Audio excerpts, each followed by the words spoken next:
This meeting is being recorded. Baik. Kedengaran suaranya ya?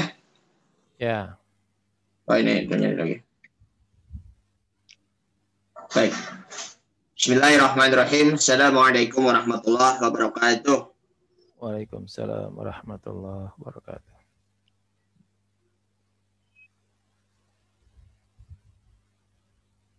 Wabihi nasta'in wa ala umur dunya waddin. Wassalatu wassalamu ala asyrafil anbiya wal mursalin.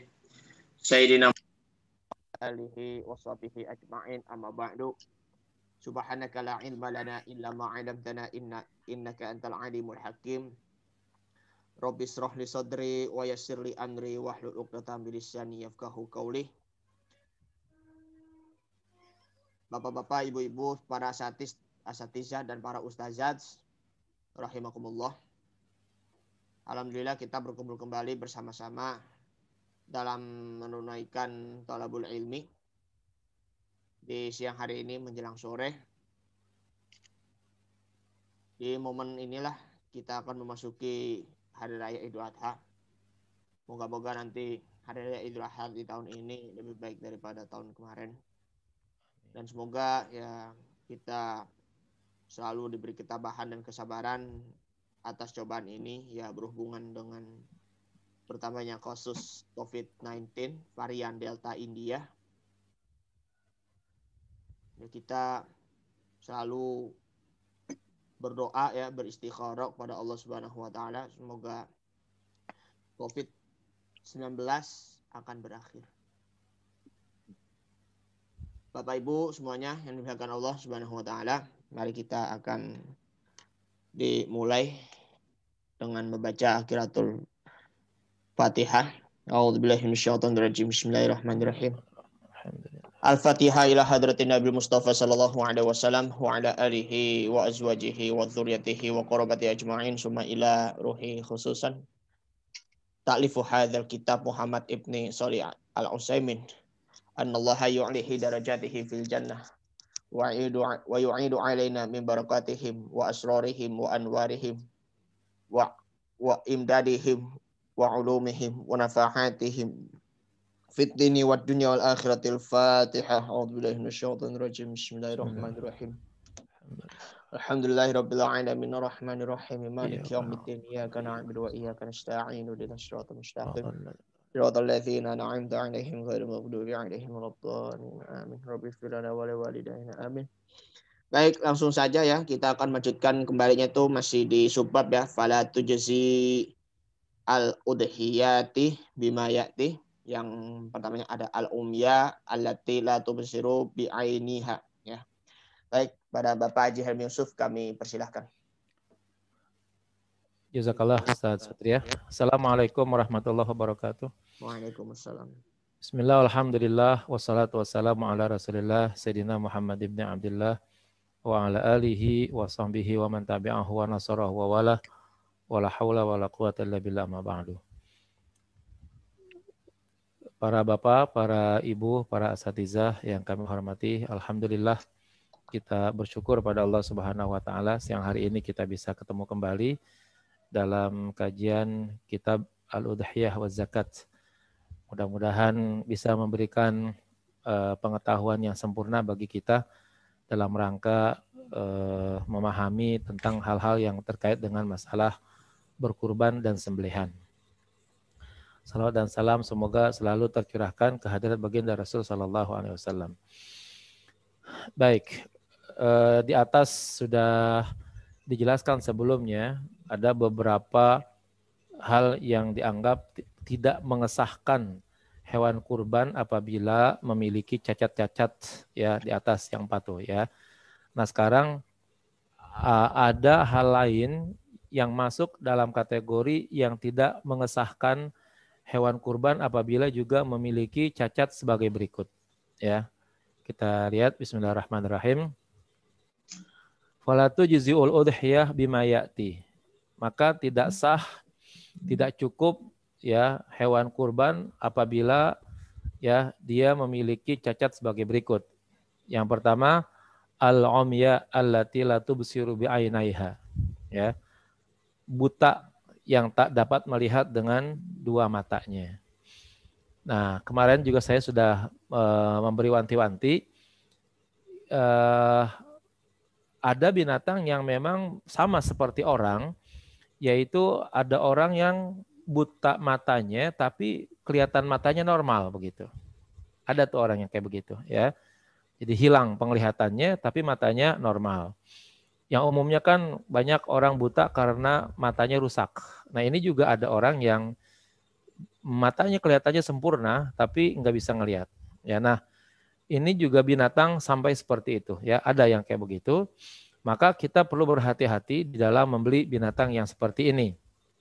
Ya, jangan-jangan secara zahir kelihatannya melek begitu, ya, kelihatannya melihat, tetapi ya setelah kita lepas dia jalannya aja itu ya istilahnya ya apa namanya sempoyongan begitu atau nggak tahu jalan begitu sembarangan. Nah ini akan menyebabkan ya tidak sahnya binatang kurban yang kita jadikan sebagai udhiyah kalau begitu ya karena tidak bisa melihat dengan dua matanya tadi. Yang kedua al-mabsyumah hatta tathallata wa yazula anhal khatar ya. Al-mabsyumah itu binatang yang rusak pencernaannya. Ya. Jadi perutnya itu nggak bagus. Jadi dia nggak bisa mencerna makanan yang dimasukkan ke dalam mulutnya, ke dalam perutnya. Nah, hatta tathallata sampai akhirnya, mohon maaf, itu buang airnya mencret begitu, ya, cair. Kalau kambing kan kita ketahui misalnya, ya kotorannya itu bulat-bulat begitu. Itu karena memang pencernaannya masih bagus, ya. Kerbau, sapi, ya, dia tetap berbentuk bulat walaupun tidak sekeras daging binatang kambing begitu ya. Tapi kalau sudah berbentuk kotorannya itu cair ya dan akhirnya hilang bahaya daripada itu, nah itu termasuk yang tidak boleh dijadikan sebagai hewan kurban. Bayangkan ya dari kotorannya saja itu sudah dianggap sebagai sesuatu yang dianggap tidak sah untuk dikorbankan. Kenapa? Khawatir ya dari penyakit yang muncul di dalam hewan kurban ini itu nanti tersebar ke dalam ya daging-daging yang akan dikonsumsi oleh manusia ya. Ini kan mabsyumah kalau kita bilang mohon maaf nih ya berak moncor gitu, berak-berak kalau kita bilang ya. Nah, kalau ini terjadi ya hewan itu masih hidup, itu dia masih punya daya imun yang kuat itu untuk menjaga badannya.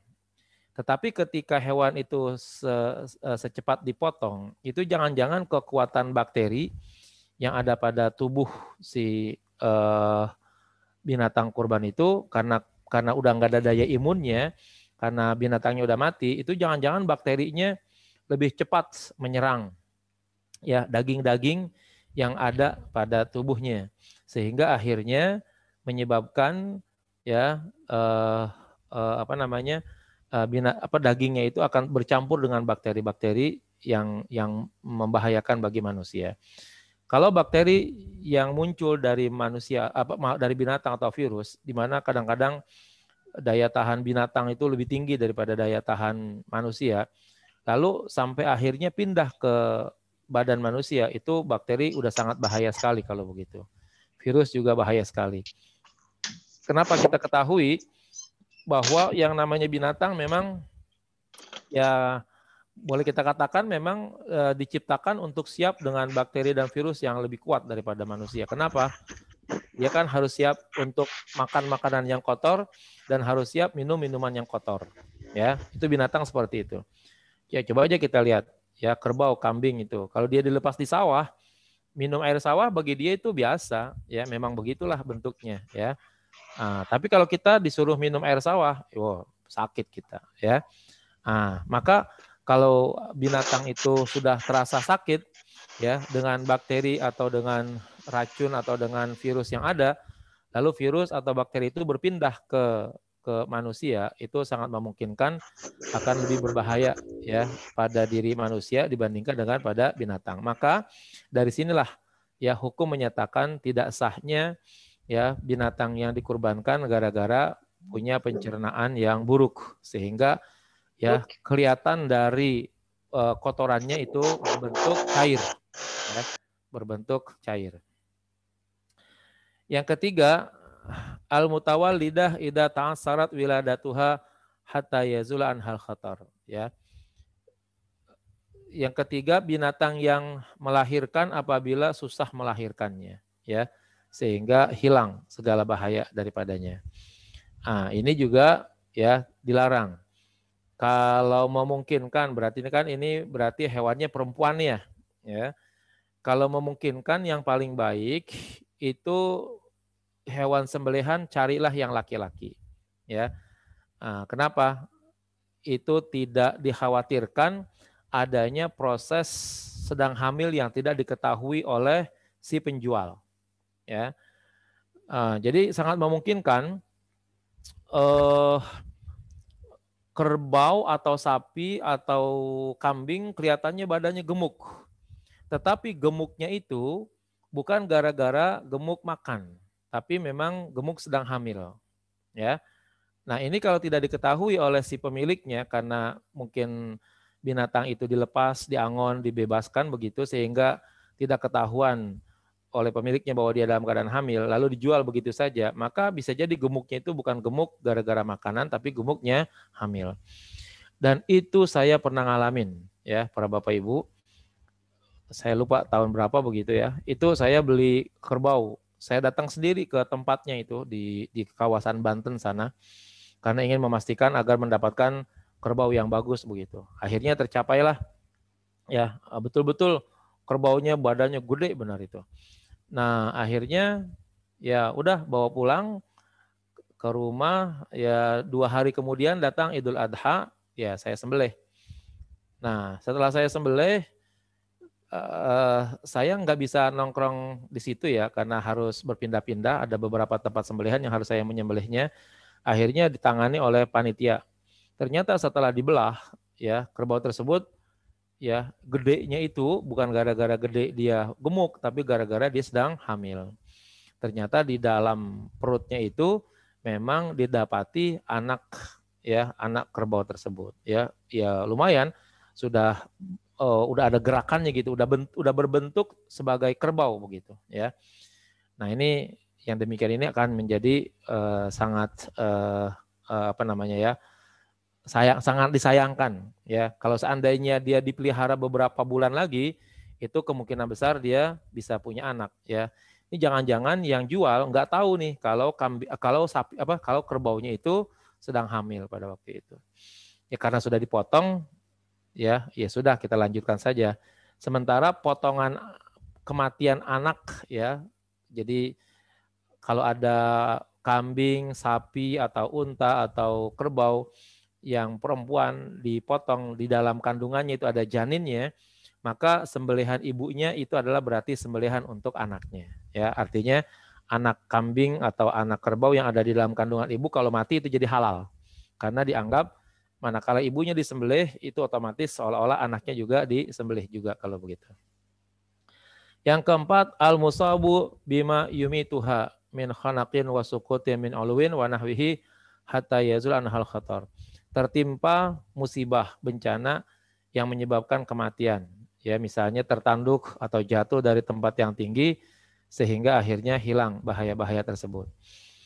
Nah, apa namanya? Binatang yang mungkin tertimpa bencana atau ya ditanduk dengan sesamanya, berantem dengan sesamanya, jatuh dari tempat yang tinggi. Kemudian di situ ada bekas-bekas cacat misalnya, ya.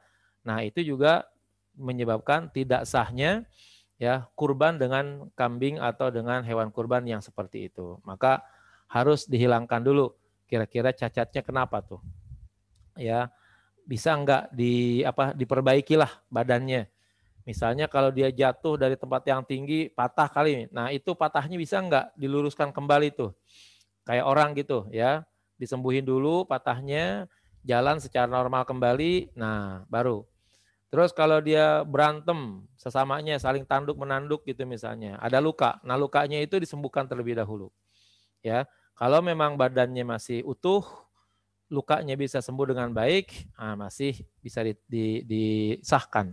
Tapi kalau seandainya lukanya sangat berbahaya, ya sangat besar begitu, nah itu nanti tidak sah jadinya. Terutama pada hal-hal yang dipersyaratkan bagus. Misalnya tanduk yang utuh, kuping yang tidak robek, ya dan lain sebagainya. Lebih-lebih lagi pada wilayah-wilayah yang di situ ada kandungan daging. Itu jangan sampai terjadi luka di situ, itu nggak boleh. Yang kelima, az-zamaniyu wa hiya al-ajizatu al-ahatin. Lumpuh, yaitu yang tidak mampu untuk berjalan disebabkan karena adanya penyakit. Ya. Jadi binatang sembelihan kita itu memang harus betul-betul kuat, ya, masih segar, badannya masih utuh, ya, masih kuat berdiri, ya. Nah, itu kalau sudah kelihatan dia tidak mampu untuk berjalan, ya, maka dia dinyatakan sebagai yang tidak sah, ya. Para bapak, para ibu, saya juga punya pengalaman yang apa ya bahasanya mungkin menyakitkan dan menyusahkan juga begitu. Pada suatu Idul Adha, saya itu beli sapi di kawasan Sentul, ya. Beli sapi di kawasan Sentul, memang badannya besar begitu.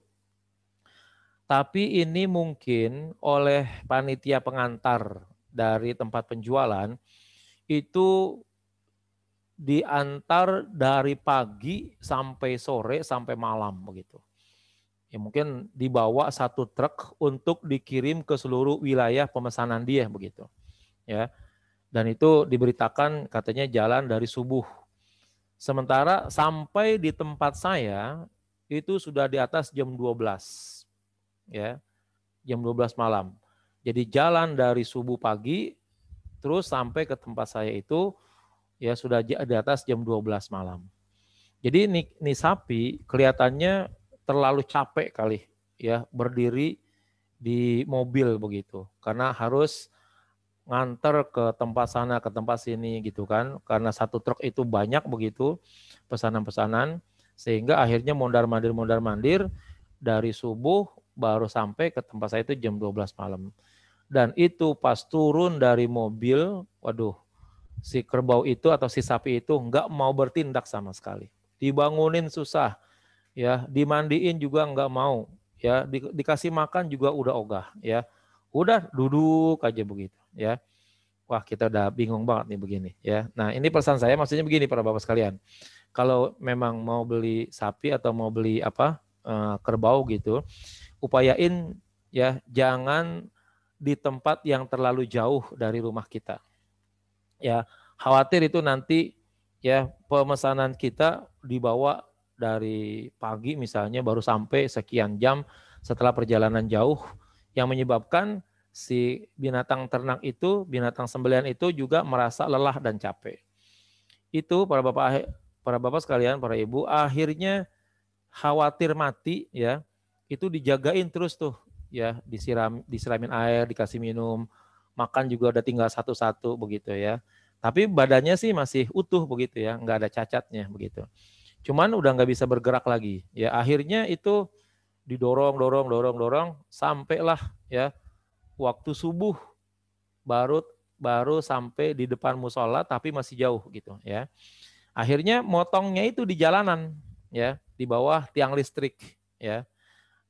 Ya, di bawah tiang listrik jadinya motongnya itu. Sehingga akhirnya kita wah keberatan juga. Untungnya itu selamatnya ya tidak mati, badannya juga tidak ada yang patah begitu. Hanya mungkin karena dia kelelahan kali, perjalanannya begitu panjang, tidak istirahat dan lain sebagainya, makannya juga kurang sehingga akhirnya tidak bisa bangun lagi. Artinya kita berupaya jangan sampai membeli binatang yang mungkin bagus sekali tapi tempatnya jauh ya, kecuali ada jaminan ya bahwa itu diantar dari tempat itu langsung ke tempat kita tanpa ada proses yang berkepanjangan yang menyebabkan lelahnya binatang ternak tadi. Baik, yang keenam, maqtu'atu ihdal yadain awir rijlain. Ya, yang putus salah satu kaki depan atau kaki belakang, ya. Ya, jadi kalau binatang disebut dengan yadain itu disebut dengan kaki depannya. Kalau disebut dengan ar-rijlain itu berarti kaki belakangnya, ya. Nah, tiga kaki utuh, ya, tapi satu kaki ya tidak utuh lagi, ya, entah putus, entah patah dan lain sebagainya, atau termasuk yang semenjak lahir memang cacat, ya, semenjak lahir cacat satu kakinya, itu termasuk yang dinyatakan tidak sah, ya, di dalam penyembelihan binatang kurban seperti itu, ya. Jadi betul-betul kita disuruh mencari binatang yang seutuhnya begitu, ya.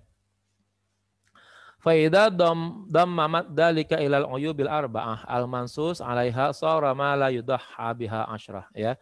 Apabila dihimpun, ya, dengan aib-aib yang di atas, yang 4 yang telah tertulis di atas, maka kalau semuanya itu dihimpun maka menjadi 10 cacat, ya, yang tidak boleh ada pada binatang, ya, kurban kita. Hadhihi sittah wa ma ta'ibu bil uyubil arba'ah sabiqah.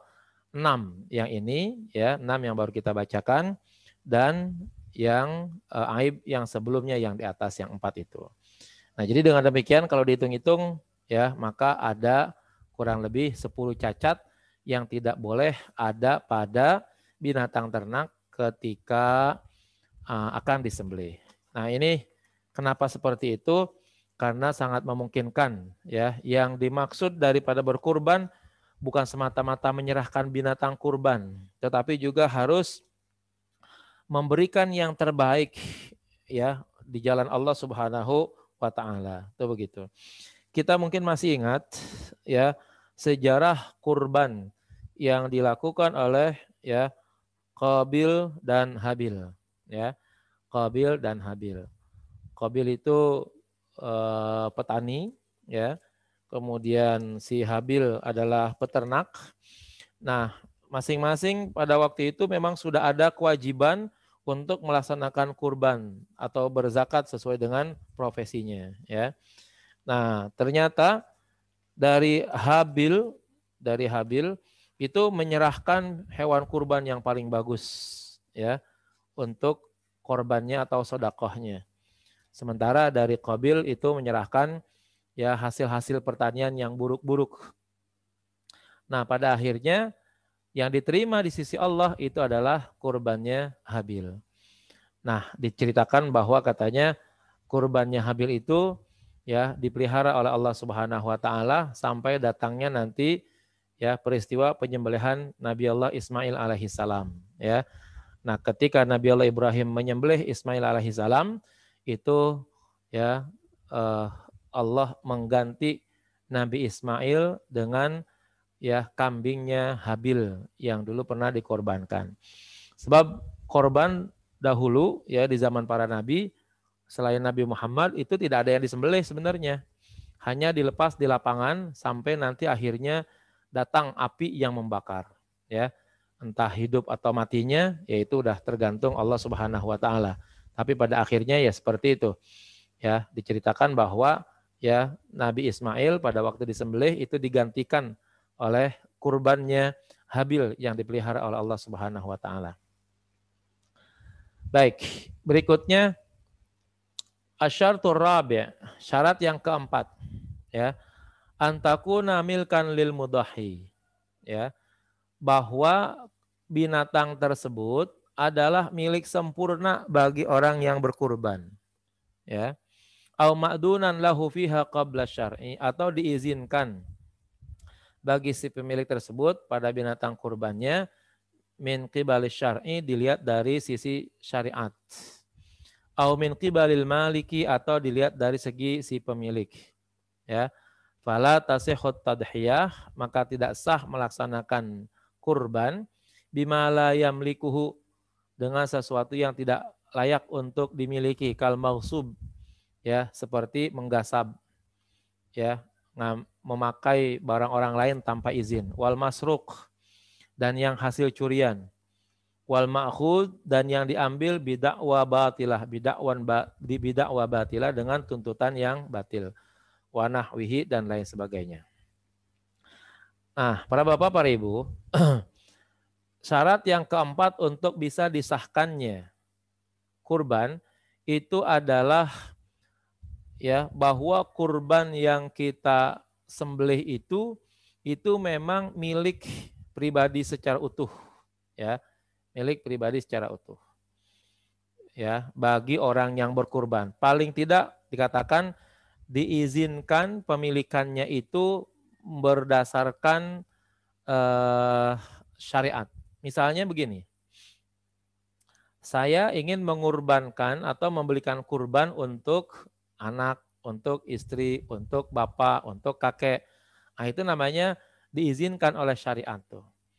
Sekalipun yang saya belikan, misalnya bapak atau ibu atau kakek, ya, itu dia sendiri sebenarnya bukan pemiliknya, karena uangnya kan uang saya, begitu ya kan.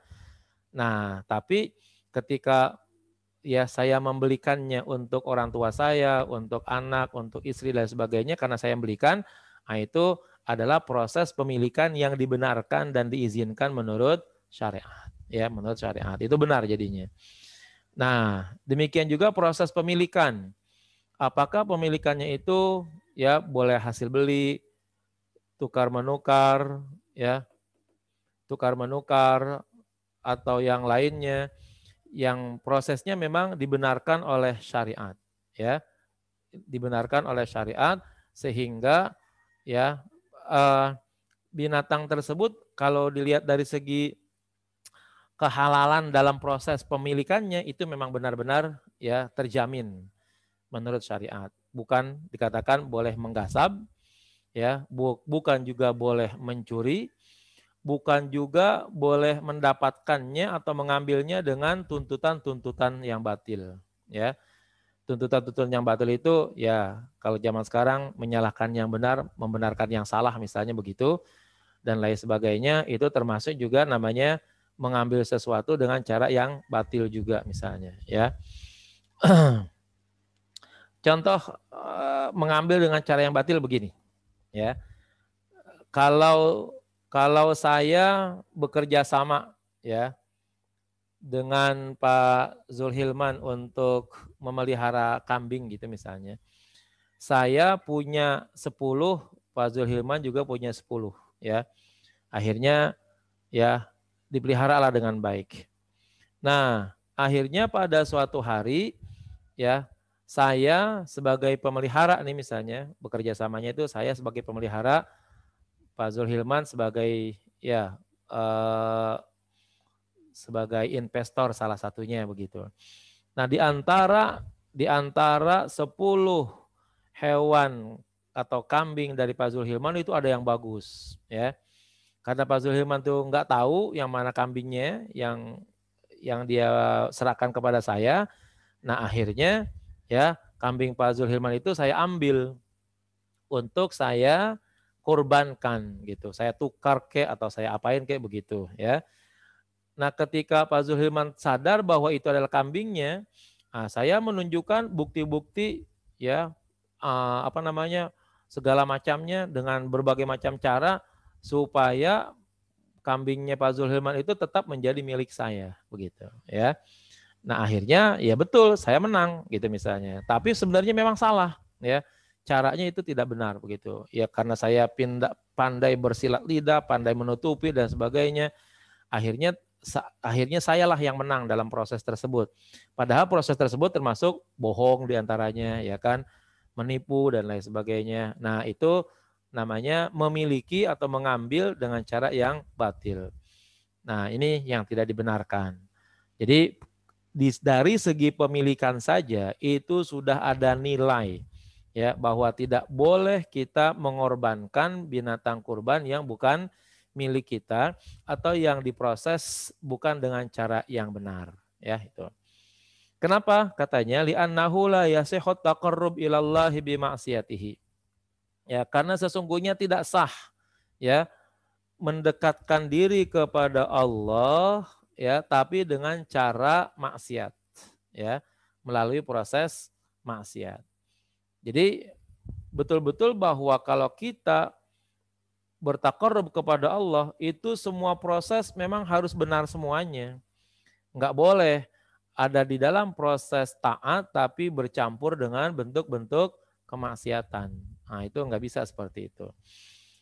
Gampangnya contoh yang paling gampang begini. Kalau kita sholat misalnya ya, lalu baju ya atau kain atau mukena yang kita pakai untuk sholat itu adalah hasil mencuri. Ya.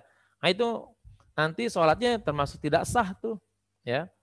Sholatnya kemungkinan besar tidak diterima. Mungkin secara hukum dia gugur daripada kewajiban kali. Tetapi secara nilai dia tidak memiliki nilai apa-apa. Ya. Kok bisa begitu? Ya, mohon maaf para bapak sekalian ya. Rumah saya itu dekat dengan masjid di mana saya tinggal di situ ada masjid besar begitu. Itu di masjid tersebut memang kita siapin tuh mukena, kain ya bagi mereka yang mungkin ada di perjalanan kali begitu. Terus misalnya enggak bawa mukena, kalau yang buat perempuan yang laki mungkin dikhawatirkan celananya kotor dan sebagainya ya. Itu ya karena di sini banyak orang yang punya kain bagus, kita kumpulkan tuh ya. Tolong yang punya kain bagus yang masih bisa layak pakai tapi udah nggak dipakai lagi di rumah, kumpulin buat nanti ditaruh di masjid. Itu kita taruh misalnya ada 10, ada berapa begitu. Itu ternyata semakin lama semakin sedikit itu. Ya. Kain hilang, ya. Mukena hilang.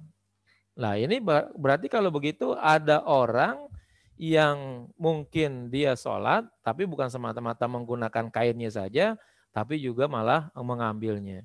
Termasuk mukenah juga itu, ya. Mukenah dari awal kita siapin berapa, udah tahu-tahu udah waktunya kita cek lagi, ya udah banyak yang hilang. Ini berarti kalau begitu ada orang yang beribadah kepada Allah, takarrub kepada Allah, tapi dengan menggunakan barang-barang yang ya dia ambilnya dengan jalan yang tidak sah begitu ya. Nah, ini juga tidak boleh yang demikian. Wa tasihhu tadhiyatu walil yatim lahu mimalihi idza jarat bihil adat. Dan sahih atau sah ya berkurbannya seorang wali daripada anak yatim dari harta anak yatim apabila itu menjadi sebuah kebiasaan. Ya, misalnya begini, saya memelihara anak yatim. Ya, anak yatim tersebut dulu oleh bapaknya sebelum meninggal dunia sudah dititipkan harta kepada saya tuh sebagai bekal untuk hidup dia gitu misalnya ya. Nah, kemudian akhirnya uang yang ada pada anak yatim tersebut sebagiannya saya pakai untuk membeli hewan kurban. Nah, yang demikian itu ya diperkenankan. Ya, wali daripada anak yatim, wali yang memelihara menanggung anak yatim itu boleh menggunakan uang anak yatim tersebut untuk membeli hewan kurban. Terutama apabila itu misalnya sudah menjadi kebiasaan atau paling tidak saya misalnya sebagai wali yang diamanahkan itu ya mengajak bicara kepada si yatim tersebut. Kamu mau nggak berkurban? Ya, dulu bapak kamu menyiapkan uang sekian nih, ya. Kalau dibeli hewan kurban masih cukup buat kamu. Nah, kalau anak yatim tersebut bilang mau, nah itu boleh, ya. Terus wakana yang kasiru qalbuhu bi'adamil udhiyah. Apalagi kalau seandainya hati anak tersebut menjadi sedih kalau seandainya tidak berkurban, ya. Artinya anak tersebut memang anak yatim tersebut pengen berkurban, ya. Lalu kemudian tidak dibikinin kurban begitu dari hartanya. Nah, itu sebaiknya ya dibikinkan kurbannya ya supaya anak tersebut tidak merasa bersedih. Ya, itu seperti itu. Kemudian watasihhu tadhiyatul wakil mimma li muwakilihi biidnihi.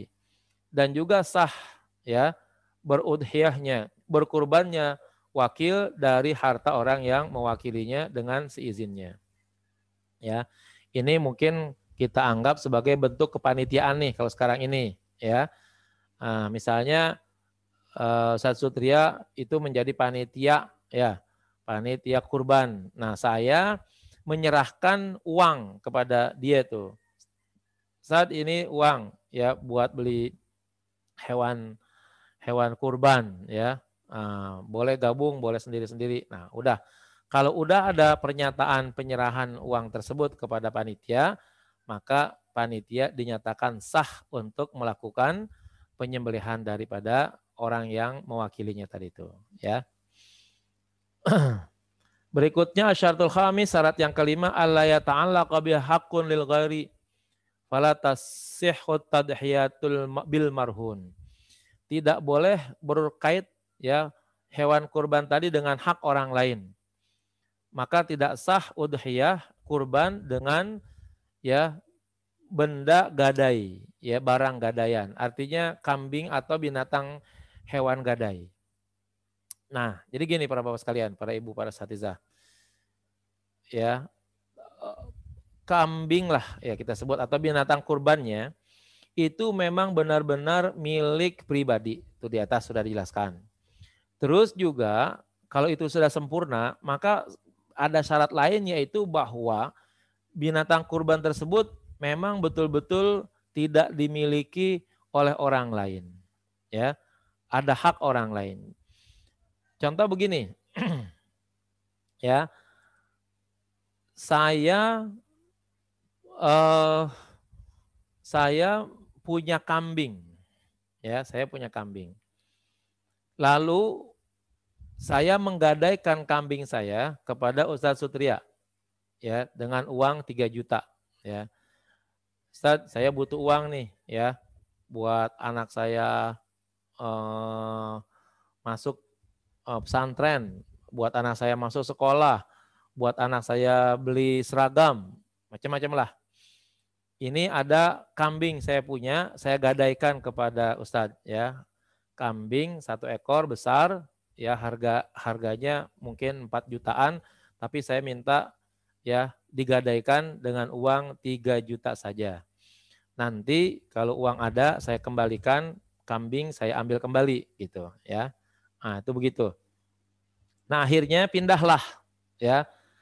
Saya menerima uang dari Ustadz Sutria sebesar 3 juta. Kambing saya ya pindah ke pemilikan sementaranya kepada ya Ustadz Sutria. Itu begitu, ya. Nah, sekarang ya kalau uang kan gampang saya pakai gitu. Nah, giliran Ustadz Sutria nih, ya kan, kambingnya itu milik saya, ya. Uang tapi belum diselesaikan karena belum dikembalikan. Nah, sekarang Ustadz Sutria sekalipun kambing itu ada di tangannya sebagai tukaran daripada gadai, karena itu jaminan, maka beliau tidak boleh menyembelih kambing yang saya gadaikan tersebut, ya, nggak boleh menyembelih kambing yang saya gadaikan tersebut, baik ya nanti diganti atau tidak, apalagi tidak diganti saja tidak boleh, apalagi tidak, ya. Maka ya barang gadaian tersebut kan tidak boleh ditukar, ya. Kalau memang tuh kambing, misalnya kambing saya berwarna hitam atau berwarna putih begitu, ya udah yang itu, ya. Nanti kalau seandainya Ustadz Sutria bisa bilang begini, udah nih kambing yang punya Helmi dipotong dulu, ntar saya ganti lagi yang lain begitu dengan harga yang sama, itu nggak bisa, ya. Karena kepemilikan binatang ataupun benda seperti itu tidak boleh diganti-ganti dan tidak boleh ditukar-tukar, itu begitu, ya. Maka barang-barang yang menjadi hak milik orang lain, apalagi hak milik bersama, itu tidak boleh untuk dijadikan bahan kurban. Yang keenam, syarat yang keenam, ayyudahya biha fil waqtil mahdudi syar'an, ya. Hendaknya dipotong ya dengan hewan kurban tersebut pada waktu yang tertentu secara syariat. Wa huwa min ba'di salatil Id yaumin nahar, yaitu setelah melaksanakan salat Id pada hari nahar, hari raya kurban, hari raya Idul Adha, ila ghurubi syamsi min akhiri yaumi ayyamit tasyriq, sampai terbenamnya matahari hari terakhir dari hari-hari tasyrik, wa huwal yaumu ats-tsalitsa asyara, yaitu tanggal 13 min Zulhijjah, dari bulan Zulhijjah. Fatakunu ayyamudz dzabhi arba'atan, maka jadilah hari-hari ya untuk menyembelih itu ada 4 ya. Yaumul Id ba'da shalah berarti tanggal 10, wa satu ayyam ba'daha, dan 3 hari berikutnya ya. 11, 12, 13. Hari tasyrik. Ya, hari tasyrik, ayyamut tasyrik. Nah, jadi para bapak sekalian, para asatidzah, para ibu, yang namanya berkurban itu tidak bisa ya harinya semau kita begitu. Ada batas-batas hari ya untuk dinamakan sebagai udhiyah ya. Kalau mau istilahnya mau dikorbankan atau mau dipotong atas nama apa saja selain udhiyah sih itu bukan jadi masalah, silakan saja. Sekedar misalnya buat konsumsi dan lain sebagainya itu sangat memungkinkan bisa terjadi. Ya, tetapi kalau diniatkan sebagai sebuah udhiyah, nah itu tidak boleh ya kecuali ya atas atau pada waktu hari yang telah ditentukan, yaitu tanggal 10 setelah sholat Idul Adha, 11, 12, 13. Di luar hari-hari itu, maka pemotongan apapun dinyatakan bukan sebagai kurban lagi. Kecuali nanti ada beberapa pengecualian gitu ya. Nah, jadi tolong berhati-hati nih. Nah, terus akhir daripada hari tasyrik yaitu tanggal 13 ya. Itu katanya ghurubis syamsi min akhir yaumin min ayyamit tasyrik. Terbenamnya matahari ya pada hari tasyrik terakhir ya tanggal 13. Berarti kalau begitu tanggal 13 tersebut ya yang paling enak terakhir adalah hari ya ba'da asar lah mungkin begitu. Ya, ba'da asar sehingga memungkinkan bagi kita untuk ya memotong leluasa begitu ya dan menyianginya ya membelahnya dan membagikannya kepada orang yang membutuhkannya itu lebih nyaman. Kalau seandainya setelah terbenam matahari itu ya sangat merepotkan sekali. Turun dulu dikit Pak Sutria. Ya, masih ada dikit. Faman dabaha qabla faraghi salatil Id, siapa saja yang menyembelih sebelum selesainya salat Id, au ba'da ghurubi syamsi mitali ta'asyara, atau setelah selesai ya terbenamnya matahari, setelah lewat terbenamnya matahari pada tanggal 13, lam tasihha udhiyatuhu, maka tidak sah udhiyahnya ya. Jadi sebelum tanggal 10 ya setelah salat Idul Adha ya, paling tidak misalnya jam 6 lah kan salat Idul Adha kan paling enggak jam 7-an misalnya ya. Terus sampai tanggal 13 kalau itu belum waktu-waktu tersebut ya itu tidak diperkenankan untuk melaksanakan kurban ya gitu. Bu Emma ada pertanyaan silakan.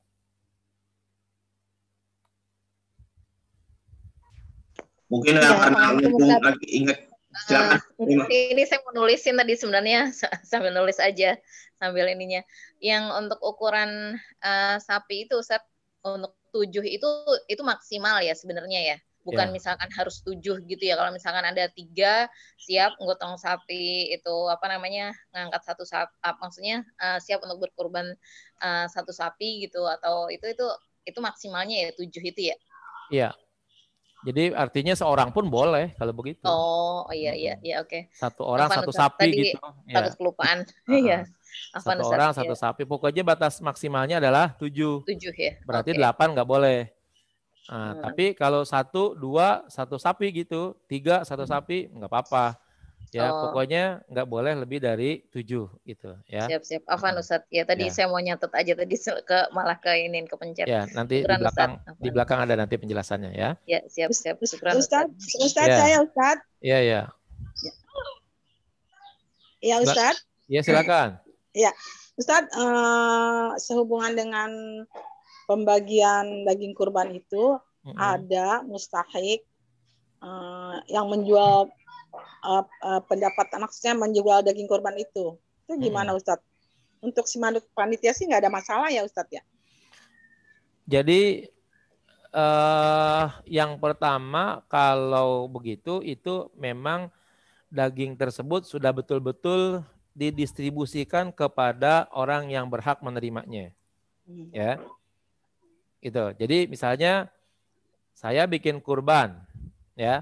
Salah satu penerimanya Ustadz Sutria gitu misalnya, ya. Nah, kalau udah menjadi milik ya dan sudah sampai ke tangan Ustadz Sutria, itu bebas bagi dia untuk memasaknya, menjualnya atau membagikannya lagi kepada orang lain boleh juga. Ya. Yang tidak boleh yang pertama, tangan pertama dari orang yang berkurban. Ya. Saya berkurban untuk diri saya atau diri daripada orang-orang yang saya tanggung. Lalu saya ya menjualnya. Nah, itu enggak boleh. Ya. Saya harus memberikannya kepada orang yang berhak menerima daging kurban tersebut. Kalau saya jual ya dagingnya, bulunya, kakinya, kepalanya, nah itu haram, ya, enggak boleh. Tapi kalau saya sudah serahkan kepada orang-orang yang layak dan pantas menerimanya, mustahik lah begitu. Nah, setelah dia mendapatkannya, maka bagi dia itu diperkenankan ya untuk mendistribusikan atau memanfaatkannya sesuai dengan kehendaknya. Ya, mau dijual boleh, mau diberikan lagi kepada orang lain juga boleh, mau dimakan juga boleh gitu ya. Yang penting sudah menjadi milik pribadi dia gitu ya. Kalau masih di panitia, wah nggak boleh tuh, nggak boleh dijual, nggak boleh diapain gitu ya. Sekalipun ini misalnya gini Ustadz, ini tolong ya antar daging ke Mustahik Anu, terus ini upahnya daging itu nggak boleh Ustadz ya, bungkusan daging itu nggak boleh Ustadz ya. Ongkosnya nih daging yang pembagian itu gitu buat si Gojek. Nggak boleh ya. Jadi nggak boleh, harus berbentuk uang ya Ustadz ya. Kalau memang mau pakai upah itu ya harus dari dana yang lain. Dana yang lain. Jangan dari dari daging itu sendiri upahnya. Termasuk ya kulit, kaki gitu itu juga nggak boleh dijadikan sebagai bahan upah. Ya, untuk orang yang kerja, untuk orang yang motong gitu misalnya. Kalau yang baik memang sebagai panitia kan dia termasuk orang yang berhak menerima gitu kan. Ya panitia tuh di mana-mana apakah zakat atau apa itu pasti ya itu ada bagiannya lah begitu. Nah, itu tetap amil. Boleh dia mendapatkan itu dan kalau itu udah menjadi milik dia boleh untuk ya mendaya gunakannya begitu. Tapi Ustadz ada pernah ini tukang ojeknya itu ini nih ongkosnya nih nggak usah Bu dagingnya aja itu bagaimana? Berarti dia udah ridho, udah ikhlas ya, udah mengucapkan seperti itu. Nggak usah Bu uang ongkosnya nggak usah dagingnya aja. Gitu. Yang jelas begini Bu, kalau Ibu mau menyerahkan cara seperti itu, kita melihat bahwa si tukang ojek itu pantas ya, si tukang ojek itu adalah orang yang pantas untuk menerima kurban gitu ya. Sehingga kalau diberikan kepada dia itu bukanlah sebagai upah dari kerja dia nganterin daging gitu. Ya, emang dia orang yang berhak menerima. Berbarengan saja Ibu suruh gitu. Mas, nih tolong anterin daging kurban ke si Fulan. Ini nanti saya kasih daging gitu kan, misalnya begitu ya. Nah, daging itu bukanlah upah atau bayaran dari kerjanya si tukang ojek gitu. Emang dia adalah orang yang berhak menerima daging kurban tersebut gitu ya. Kalau seandainya Ibu membayar tukang ojek dengan daging hewan kurban atas kerja dia mengantar daging-daging kepada mustahik, itu enggak sah kalau begitu, haram. Itu namanya menjual daging kurban kalau begitu. Ya, jadi harusnya. Tapi dia mengucapkan Ustadz, nggak usah Bu, nggak usah ongkos dagingnya aja. Bukan dari dia, dari ibunya, dari kita nih yang memotong, gitu ya. Jadi kita punya pemikiran, oh ini tukang ojek, dia adalah orang yang pantas untuk mendapat daging kurban, itu begitu. Lalu Lalu ketika dia nganter, ya, semestinya kan dibayar tuh. Iya. Ya, sekarang dia termasuk orang yang kita kasih juga, Mas, nih daging kurban buat kamu, ya kan? Ini tolong antar ke teman saya, saudara saya, gitu. Nah, ternyata dia merasa bahwa dengan dibagi daging kurban, dia sudah tidak perlu lagi untuk dibayar. Ya itu urusan dia dah tuh. Tetapi kalau ibu bermaksud bahwa dengan cara memberi daging kurban adalah dengan itu sebagai pembayaran tukang ojek, itu yang nggak boleh. Berarti inamal amal lebih nia ya Ustadz ya? Itu dia makanya ya. Iya baik Ustadz. Hati-hati ya. Iya baik. Jangan sampai kita jadi membayar tukang ojek dengan daging. Dengan daging kurban. Apalagi kita adalah orang pertama, misalnya kita yang berkurban atau kita jadi nah itu nggak boleh menjadikan daging kurban itu sebagai upah gitu ya. Hati-hati, ini bahasanya udah menjadi milik umat bersama ya, harus diserahkan kepada orang yang mustahik menerimanya. Kenapa begitu? Karena memang hari ini adalah atau hari kurban tersebut adalah hari yang betul-betul istilahnya dibebaskan dari segala macam upah ya, dari segala macam beban. Nah, dengan cara bagaimana? Yaitu memberikan secara sukarela daging kurban yang mereka potong gitu ya. Jadi nggak boleh pakai dana atau yang lainnya yang diambil dari kurban tersebut begitu. Kecuali ada dana tersendiri ya Ustadz ya. Jadi besok-besok Bu Nena kalau mau begitu tuh, yang pertama tetap ibu harus bayar dulu. Iya. Ya, Mas, ini tolong anterin ke rumah saudara saya. Nih ongkosnya berapa? 15.000 misalnya. Nah, terus ini daging buat Mas gitu, ya kan? Karena dia mungkin tukang ojek, kita anggap sebagai mustahik, ya kan? Nih daging buat kamu gitu kan? Ternyata setelah dikasih daging, duitnya dipulangin. Bu, udah dah, saya nggak usah dibayar ya. Ini cukup dengan daging saja. Itu. Tapi ibu jangan bermaksud membayar dengan daging gitu. Lama-lama ya. Tidak boleh niat membayar dengan daging. Ibu tetap memberi si tukang ojek sebagai mustahik gitu ya, bukan sebagai ongkos ya. Itu ya, nggak boleh kalau dijadikan sebagai ongkos. Ya, baik Ustadz, Masya Allah. Syukran Ustadz. Baik, dikit lagi ya. Lakin lau hasalalahu, mana dia tadi? Di ini. Ya, apa namanya? Sebentar. Au ba'da ghurubi syamsi yaumil tsalits asyri lam tasihhu udhiyatihi lama ruwiya Bukhari. 5 rawal Bukhari, sebagaimana hadis yang diriwayatkan oleh Bukhari anil Barra bin Azib, dari Barra bin Azib radhiyallahu anhu anna Nabi sallallahu alaihi wasallam qala, bahwa Nabi bersabda, man dzabaha qabla shalah fa inna ma huwa lahmun qaddamahu li ahlihi. Siapa yang menyembelih sebelum salat Idul Adha, sesungguhnya dia adalah daging yang disajikan bagi keluarganya. Walaisa minan nusuki fi syai'un dan fi syai'in, dan bukan termasuk dalam kurban sedikit pun. Nah, hati-hati nih ya. Jadi sebelum sholat jangan motong dulu. Tungguin selesai sholat ya. Kalau seandainya sebelum sholat udah dipotong ya itu berarti cuman daging biasa saja katanya, bukan daging kurban. Waruya an Jundub bin Sufyan al-Bajili, diriwayatkan dari Jundub bin Sufyan al-Bajili radhiyallahu anhu qala, syahidun Nabiya sallallahu alaihi wasallam qala, saya bersaksi atau saya menyaksikan Rasulullah bersabda, man dzabaha qabla ayyusalla falyu'id makanaha ukhra. Siapa yang menyembelih sebelum melaksanakan salat, maka ulang kembali pada tempatnya yang lain. Ya, jadi kalau seandainya ada orang motong kambing tuh satu aja lah ya sebelum sholat, itu nanti harus ngulang lagi tuh ya. Yang tadi dinyatakan tidak sah sebagai kurban. Kalau tetap ingin berkurban, dia harus ya motong lagi yang lain gitu. Wa an Nubaisyah al-Hudali radhiyallahu anhu qala Rasulullah SAW, dari Nubaisyah al-Hudali, ya semoga Allah meridainya, Rasulullah bersabda, ayyam tasyrik ayyam aklin wa syurbin wa dzikrillahi azza wa jalla. Hari-hari tasyrik adalah hari-hari yang diperkenankan untuk makan, untuk minum, dan juga hari-hari untuk mengingat Allah Subhanahu wa taala. Rawahu Muslim ya. Jadi pada hari tasyrik kan dilarang tuh untuk berpuasa. Kenapa dilarang berpuasa? Karena banyak daging kambing, karena banyak daging supaya dimakan ya.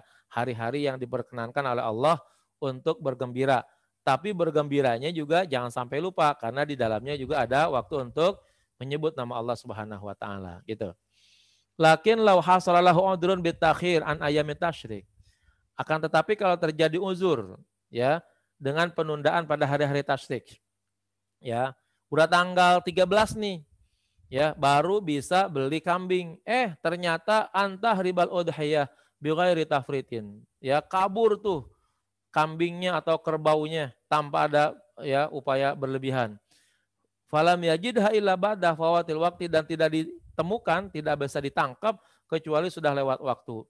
Ya, au yuqalu min man yudabiha fayansil wakil, au yuqalu man yudabiha fayansil wakil hatta yakhrujal waktu, atau diwakilkan kepada orang yang menyembelihnya tapi dia lupa si wakil tersebut untuk melaksanakannya sampai waktunya hilang, sampai waktunya habis. Fala ba'sa, maka tidak apa-apa antadbaha ba'da khurujil waqtil lil udri, untuk menyembelih karena atau setelah keluarnya waktu karena adanya uzur. Ya, gini, kita beli sapi ya. Sapinya gede gitu misalnya, tapi galak. Akhirnya terlepas ya. Itu nggak bisa ketangkep padahal udah tanggal 13 ya. Udah terbenam matahari, belum juga bisa ditangkap. Baru besoknya tanggal 14 ya ketangkepnya itu. Nah, ini namanya ya nggak bisa dihindari yang demikian ini. Maka silakan tetap boleh dipotong karena ada uzur. Itu begitu. Yang kedua ya, perwakilan. Ya, mewakili. Saya nyerahin kambing kepada Ustaz Sutria. Ustaz Sutria tolong ya potongin kambing saya nih gitu. Ternyata dia lupa motong. Ya kan? Udah tanggal 13 lewat, ya saya tanya, Ustaz, kambing saya udah dipotong belum? Yang mana? Ya kan? Oh belum Pak, udah lewat tanggalnya ya. Nah karena lupa, walaupun sudah tanggal 14 ya hari tasyrik, tetap diperkenankan untuk dipotong. Karena apa? Karena ada uzur yaitu lupa gitu ya.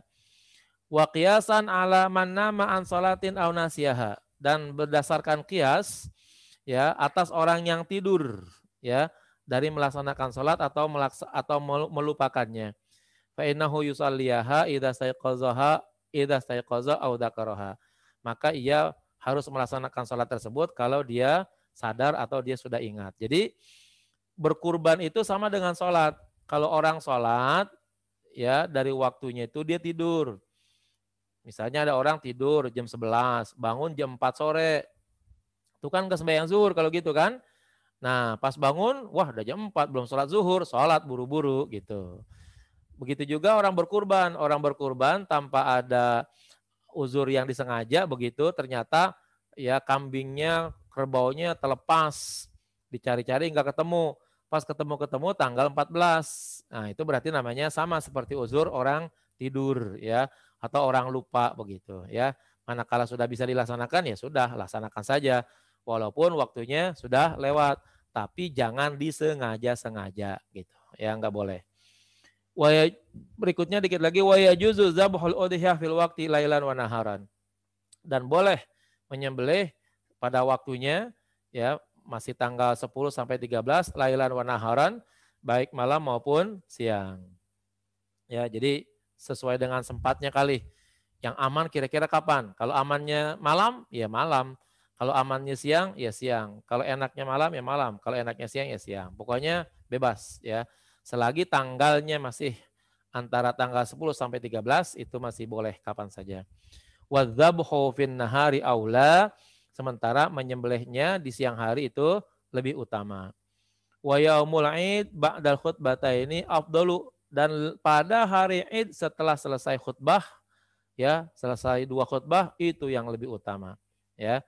Wa kullu yaumin afdalu mimma yalihi, dan setiap satu hari lebih utama daripada hari berikutnya. Berarti tanggal 10 lebih baik daripada tanggal 11. Tanggal 11 lebih baik daripada tanggal 12 ya. Nah, tanggal 13 kan tanggal terakhir. Nah, berarti istilahnya afdoliyahnya semakin kurang kalau semakin ke tanggal 13. Tapi itu dengan ketentuan dalam kondisi normal. Ya. Kondisi normal bagaimana? Duitnya ada, duitnya punya, tapi dia nggak mau beli kambing di tanggal 10. Nggak mau beli kurban di tanggal 10. Kenapa? Masih mahal. Bagaimana caranya? Tungguin. Ntar kalau tanggal 13 Zulhijjah nih, tukang kambing kan udah pada mau pulang tuh, ya kan?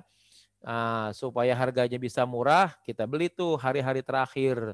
Siapa tahu tukang kambingnya udah pada capek, udah kagak mau lagi ngurusin, beli yang gede-gede itu harganya murah. Atau beli yang kecil-kecil tapi jumlahnya banyak. Nah, caranya seperti itu. Nah, itu termasuk namanya menunda-nunda. Nah, itu namanya afdoliyahnya kurang. Tapi kalau seandainya ada orang ya memiliki uangnya itu memang pas dapat duitnya tanggal 13 gitu, ya. Pas tanggal 13 Zulhijjah dia baru dapat duit untuk membelinya. Ya udah, itulah yang afdol bagi dia, ya. Karena apa? Karena nggak mungkin memaksakan ngutang udhiyah, ya, nggak boleh. Ngutang tuh nggak diperkenankan. Kenapa? Karena ini perkara sunnah yang bukannya wajib dan tinggi tingkat tekanannya, maka tidak diperkenankan dengan cara ngutang-ngutang, dikhawatirkan nanti kalau ngutang nggak bisa bayar gitu, ya. Baik, Sasutria, sudah jam 2 lewat, ya, seperempat. Baik Pak, terima kasih. Saya juga bertanya nih mengenai tentang kalimat takbir. Pada umumnya kan kalau mengucap kalimat takbir khususnya di Idul Adha itu kan tanggal 10, 11, 12, dan 13. Ya. Nah pertanyaannya itu kalau takbir di hari tasyriknya itu sampai di hari ke-13-nya itu sampai di waktu maghrib atau bagaimana sih Pak? Takbir Allahu Akbar? Ya, takbir itu ada takbir muqayyad, ada takbir mutlak namanya. Ya. Takbir muqayyad itu takbir yang ditentukan setiap kali selesai sholat. Dari tanggal 9, ya, tanggal 9 subuh. Itu pada waktu orang berada di Arafah tuh, lagi wukuf, ya. Tanggal 9, 10, 11, 12, 13. Nah itu setiap kali waktu sholat, termasuk sholat jenazah, termasuk sholat sunnah, itu diperintahkan untuk takbir, ya. Sampainya kapan? Sampai sholat asar pada hari ke-13, ya. Sholat asar hari ke-13 Zulhijjah, ya. Jadi dari tanggal 9 Zulhijjah subuh sampai, ya, asar hari tasyrik tanggal 13 asar, ya. Jadi maghribnya udah nggak boleh lagi untuk takbir. Itu namanya disebut dengan takbir muqayyad namanya. Takbir yang terbatas pada tiap-tiap sholat saja. Tapi semua sholat disunnahkan untuk takbir setiap kali salam. Jadi kalau kita misalnya pada hari-hari tersebut melaksanakan sholat duha, setiap 2 rakaat itu takbir sunnah. Ya, selesai salam takbir. Terus sholat witir, ya, kita bikin yang 2 rakaat dan 1 rakaat. Selesai 2 rakaat takbir, 1 rakaat takbir. Itu sunnahnya begitu. Termasuk sholat jenazah.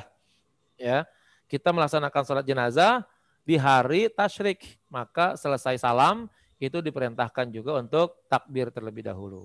Ya, tuh. Nah untuk takbir yang mutlak, ya, itu ada pada malam 10 Zulhijjah, mulai dari maghrib sampai batas, ya, selesainya sholat imam, ya. Sholat imam tuh sholat idul adha-nya, ya. Itu namanya takbirnya takbir mutlak namanya. Jadi pas maghrib tanggal 9 atau tanggal 10, ya, akhir tanggal 9 masuk tanggal 10. Kalau kita di sini malam takbiran berarti itu mulai dari maghrib terus sampai subuh, terus sholat idul adha, lalu pas salam imam, nah itu takbir lagi. Nah takbirnya itu masih masuk dalam kategori takbir mutlak namanya itu, ya. Nah setelah takbir di sholat idul adha selesai, masuk nanti siangnya di zuhur, takbirnya namanya disebut dengan takbir muqayyad namanya. Takbir yang terbatas, dibatasi setiap waktu selesai sholat saja gitu. Gitu. Takbir mutlak malam tanggal 9 Zulhijjah atau 10 Zulhijjah. Maghrib sampai sholatnya imam. Sholat idul adha. Sholat idul adha, ya. Sholat idul adha tuh imam kan bareng-bareng tuh dengan jamaah, ya kan. Ya. Nah itu kan habis salam takbir lagi tuh. Ya kalau idul adha itu habis salam sholat idul adha, salam pada sholat idul adha itu takbir lagi. Tapi kalau sholat Idul Fitri, ya pas takbiratul ihramnya imam itu menandakan habisnya takbir. Ya, kalau malam Idul Fitri itu dari habis maghrib sampai takbiratul ihramnya imam sholat Idul Fitri. Nah, udah nggak ada takbir lagi, gitu ya. Tapi kalau sholat Idul Adha mulai dari maghrib, ya maghrib tanggal 10 berarti maghrib tanggal 9-10 gitu maksudnya ya. Itu sampai nanti imam sholat Idul Adha, setelah sholat Idul Adha itu takbir lagi, gitu ya. Nah itu masih takbir mutlak namanya, masih takbir bebas, ya. Itu. Sholat Idul Adha ya, baik. Ya. Saya pikir tuh kalau secara umumnya tuh gini ya, kalau kita sering-sering dengar kalimat takbir itu, ya dia kan kalau pada umumnya kan ya kaum muslimin, dia mengucap kalimat takbir itu kan ya bermula dari tanggal berapa tuh, misalnya kalau yang di Idul Fitri kemarin kan tanggal berapa itu, malam tanggal 1 Syawal sampai pas di waktu maghrib malam tanggal 2 Syawal ya, kira-kira begitu ya Ustadz ya. Kalau di Syawal ya. Tapi kalau yang di itu namanya kalau di hari Idul Adha itu mulai dari malam tanggal 9 Zulhijjah tanggal 10 sampai selesainya sholat Idul Adha ya Pak ya. Kira-kira Ya, begitu ya Pak. yang mutlak ya, yang mutlak. Yang mutlaknya ya. Yang mutlaknya ya. Baik. Takbir mukoyat atau terbatas. Nah, kalau mutlak itu maksudnya apa sih takbir mutlak itu? Bebas kapan aja boleh. Bebas ya. Dari habis maghrib sampai sholatnya imam selesai itu jam berapa saja, kapan saja tuh dibatasi satu malam itu boleh untuk melaksanakan takbir. Ya, baik.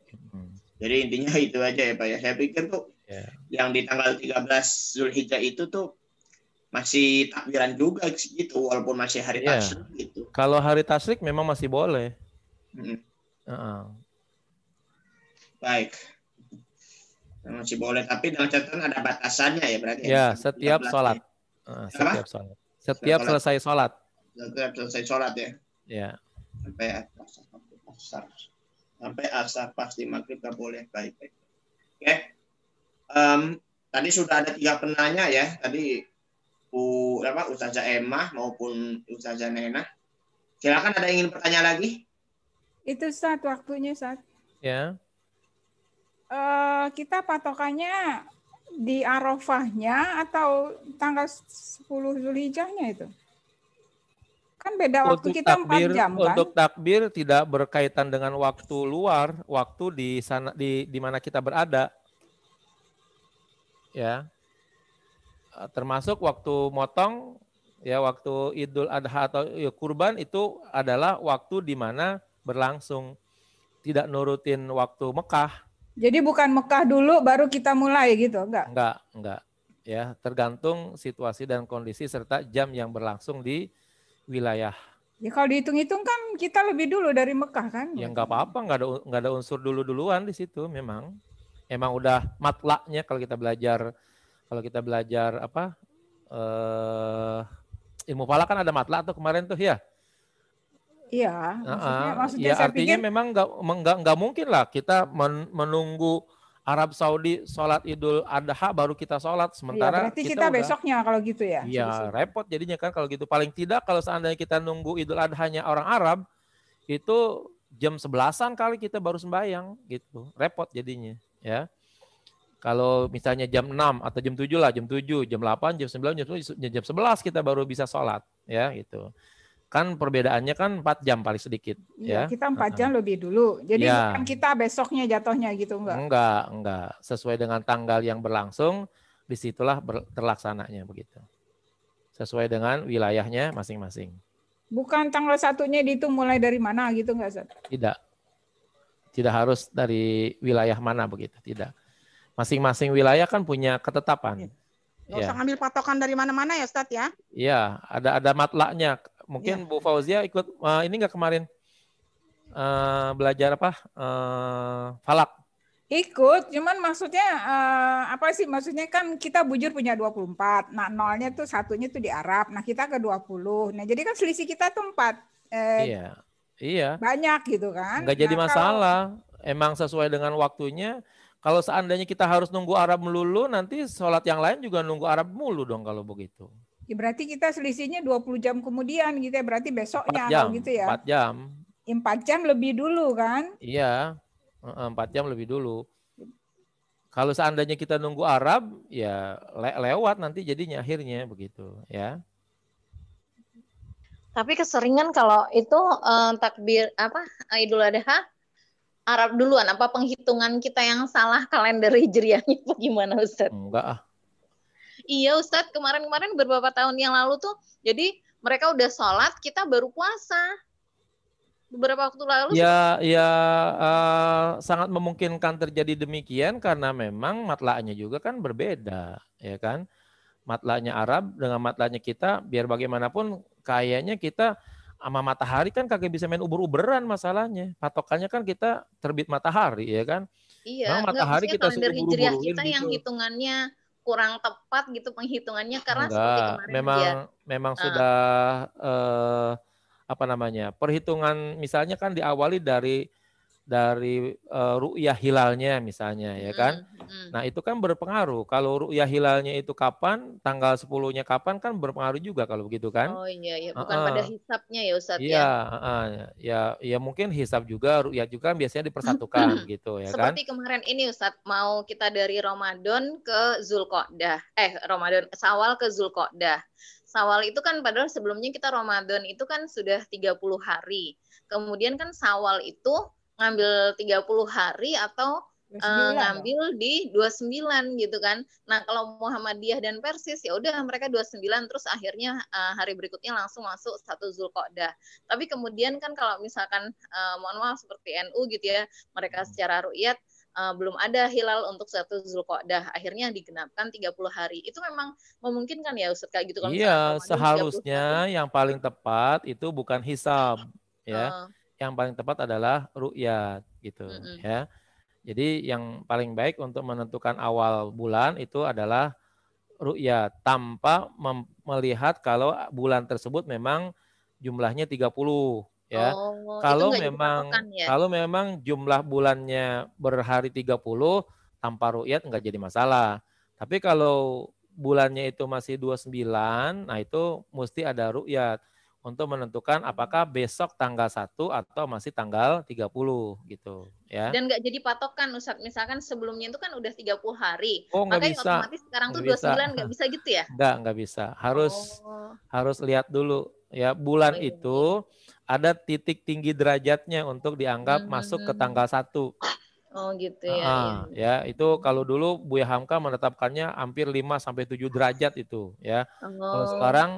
Kalau sekarang katanya udah ada yang bisa menentukan sampai 3 derajat itu udah bisa kelihatan katanya, tapi itu sangat susah sekali katanya begitu ya.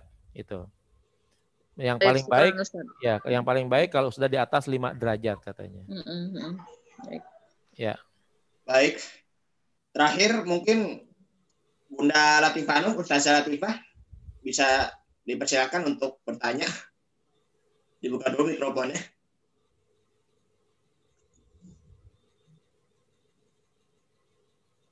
Halo? Sinyalnya? Kayaknya udah cukup, Ustaz. Oh, sudah cukup ya. Baik. Kalau gitu. Baik, kalau setengah 3. Baik. Inilah semuanya kita perlu ketahui ya manajemen Idul Kurban ataupun Idul Adha ya. Supaya nanti ya panitia kurban tuh bisa bisa secara terstruktur nanti ketika lagi menyusun langkah-langkahnya kurban bagaimana, terus juga strategi kurbannya bagaimana. Mestinya itu memang kalau untuk yang kurban itu ada sih tim penyembelihan hewan kurban dari berbagai masjid mana gitu. Di masjid kami alhamdulillah ada ya tim penyembelihan hewan kurban ya, baik itu sapi maupun juga kambing.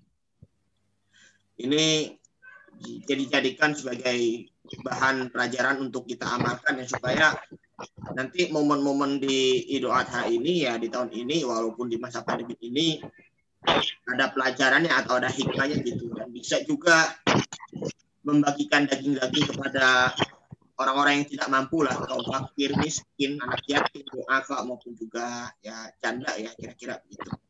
Baik, Bapak Haji Helmi Yusuf, langsung saja ditutup kali dari MC kali Pak ya, boleh Pak ya? Silakan.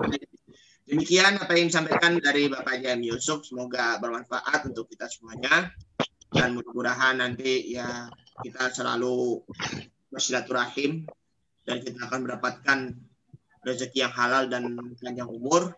Dan mohon maaf kalau ada kata-kata yang kurang berkenan dari kami, baik dari Bapak Haji Helmi Yusuf sebagai narasumber maupun saya sendiri sebagai MC. Dibukakan pintu maaf yang sebesar-besarnya, yang benar hanyalah dari Allah, yang salah dari kami. Dan terima kasih. Wallahu muwaffiq ila aqwamit thoriq. Jazakumullah ahsanal jazaa. Wassalamualaikum warahmatullahi wabarakatuh.